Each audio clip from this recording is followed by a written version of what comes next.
weeks ago I visited the village of Hilgay in Norfolk. While there I found a Commonwealth War Grave belonging to Private Walter Carnell, an 18-year-old lost in the First World War.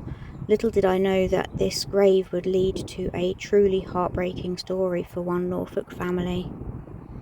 Walter was one of 5 boys, and only 2 of them would go on and survive beyond the First World War.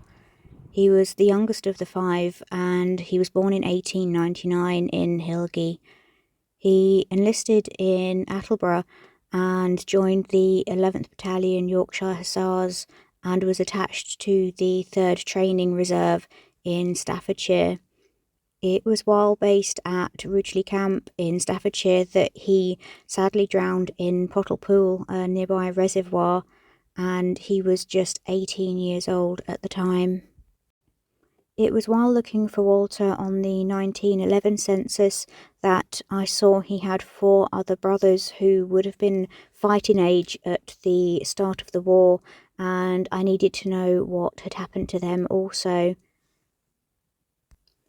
Walter was the only one I could find buried in Hilgay churchyard, and so I decided to start working my way through his brothers' names as they appeared in the census.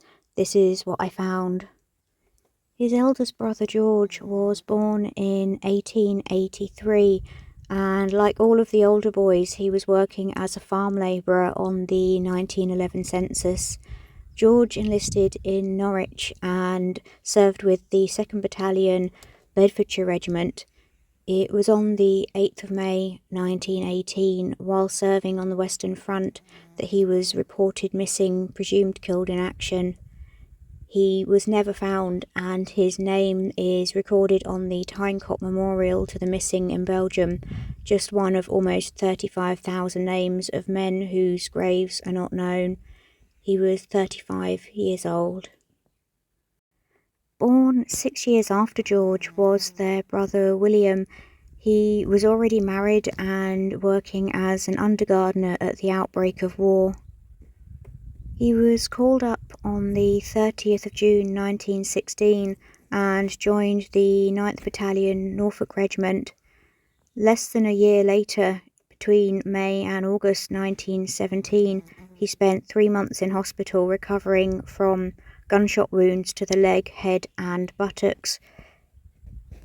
He was afterward discharged from hospital and returned to the front. Just 2 months later, he was again admitted to hospital, suffering from the shrapnel in his calf, his temple and both buttocks. He was there for another 3 months recovering and was finally released in January 1918.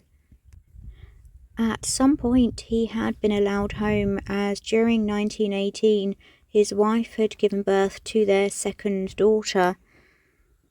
Sadly, he may never have met her, for on the 25th of October 1918 he died of his wounds at No. 6 General Hospital, Rouen. Records show he had been gassed. He was just 29 years old. He is buried in Saint-Sever Cemetery in Rouen. Their mother Mary had already lost 2 daughters by 1910, and by 1918 had lost 3 sons in a 14-month period. Of her other 2 sons, I could only find snippets of information. Henry Carnell was born in 1895 at Hilgay and was also a farm labourer on the 1911 census. Although I couldn't find what he did during the First World War, he was recorded as crippled and unable to work at the age of 43. Other than a record of his death at 45, I don't know where he was buried, unfortunately. I've saved the most positive story of the brothers until last. The middle brother, James, emigrated to Canada the year before the outbreak of war. At the age of 21, and on the 4th of April 1913, he departed Liverpool on the Empress of Britain. He landed at the port of St. John, New Brunswick, and he settled in Canada. He died on the 28th of February 1961 and is buried in the Ocean View Burial Park in Vancouver.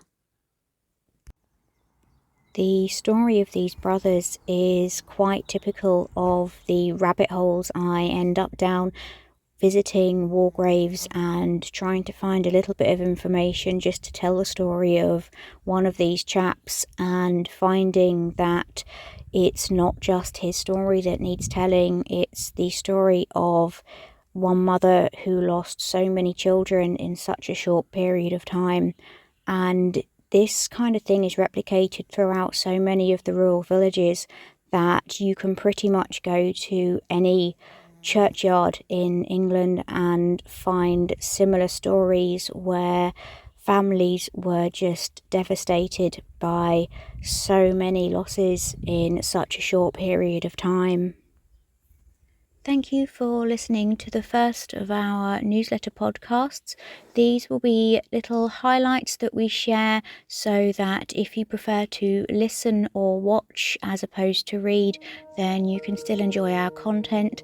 If you would like to read the rest of the newsletter, it's free to download via our Patreon, via Ko-fi, and through our socials. All of the information will be in the description below.